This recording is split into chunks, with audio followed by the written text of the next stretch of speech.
ആ മനസ്സിലാണ് അതിനാണ് ഞാൻ ഒരു കൈ കൊടുത്തത്. അതുകൊണ്ട് ഒരിക്കലും കൂടി എന്റെ കൈ എല്ലാവർക്കും. കണ്ണൂർ ജില്ലയിലെ പടിയൂർ ഗ്രാമപഞ്ചായത്തിലെ കല്ലുവയൽ എന്ന സ്ഥലത്തെ ഒരു പ്രധാനപ്പെട്ട ഒരു കുരുമുളക് കർഷകനാണ് ശ്രീ ഫ്രാൻസിസ് തെക്കേടത്ത്. ഞങ്ങളൊക്കെ കുഞ്ഞേട്ടൻ എന്ന് വിളിക്കുന്ന അദ്ദേഹത്തിന്റെ കുരുമുളക് കൃഷി അനുഭവങ്ങൾ ഒരുപാട് ഉപകാരപ്രദമാണ്. എൻ്റെയൊക്കെ കുരുമുളക് വള്ളികൾ ഒരുപാട് പോയപ്പോൾ അദ്ദേഹത്തിന്റെ സഹായത്തിൽ പോകാതെ പിടിച്ചു നിന്നൊക്കെ രക്ഷപ്പെടുത്തിയെടുത്തു. പന്നിയൂർ ഗവേഷണ കേന്ദ്രത്തിൽ വെച്ച് നടന്ന 2 ദിവസത്തെ ക്ലാസ്സിൽ ഞാനും പോയിരുന്നു. അദ്ദേഹം തന്നെയാണ് എന്നെയും കൂട്ടിക്കൊണ്ടുപോയത്. ആ 2 ദിവസത്തെ ക്ലാസ്സിൽ പങ്കെടുത്തുകൊണ്ട് തന്നെ കുരുമുളക് കൃഷിയെക്കുറിച്ചും അതിനോടനുബന്ധമായ പല കാര്യങ്ങളെക്കുറിച്ചും നമുക്ക് അറിയാൻ സാധിച്ചു. അതിന്റെ വിശദ വീഡിയോ ഉടനെ വരുന്നതാണ്.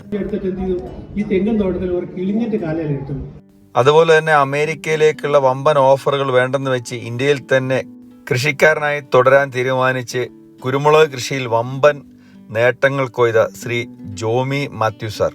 കേരളത്തിൽ നിന്നും ഒരു കുരുമുളക് കർഷകന് കിട്ടിയ ആദ്യത്തെ അന്താരാഷ്ട്ര അവാർഡ് ഇദ്ദേഹത്തിനായിരുന്നു. അദ്ദേഹത്തിന്റെ വിലപ്പെട്ട അറിവുകളും അനുഭവങ്ങളും നമ്മൾ പ്രേക്ഷകർക്കായിട്ട് പങ്കുവെക്കുന്നതാണ്. അവര് 8 ആള് പണ്ട് 8ഉം 10 ഉണ്ടാവുമല്ലോ. 8ാമത്തെ ആളായിരുന്നു. 7 കൃഷ്ണനാണ് 7ാമത്തെ ആളാണ്. അപ്പൊ ഇതില് എല്ലാം ഉണ്ട്. മരക്കമ്പനി ഉണ്ടായിരുന്നു, ഈർച്ചമില്ല ഉണ്ടായിരുന്നു, പിന്നെ എല്ലാം ഉണ്ട്. ഇപ്പോഴും എല്ലാം ഉണ്ട്.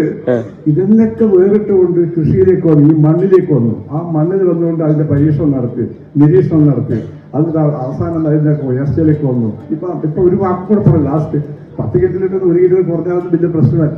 1 കിലോ കുറഞ്ഞ പ്രശ്നം നമ്മൾ കിടക്കുന്നത്. കാരണം നമുക്ക് അത്രേ ഉള്ളൂ. അപ്പൊ ആ മനസ്സിലാണ് അതിനാണ് ഞാൻ ഒരു കൈ കൊടുത്തത്. അതുകൊണ്ട് ഒരിക്കലും കൂടി എന്റെ കൈ കൊടുത്തു. എല്ലാവർക്കും കീടനാശിനി എന്ത് കാര്യം പറയാനുണ്ടോ പറയാം.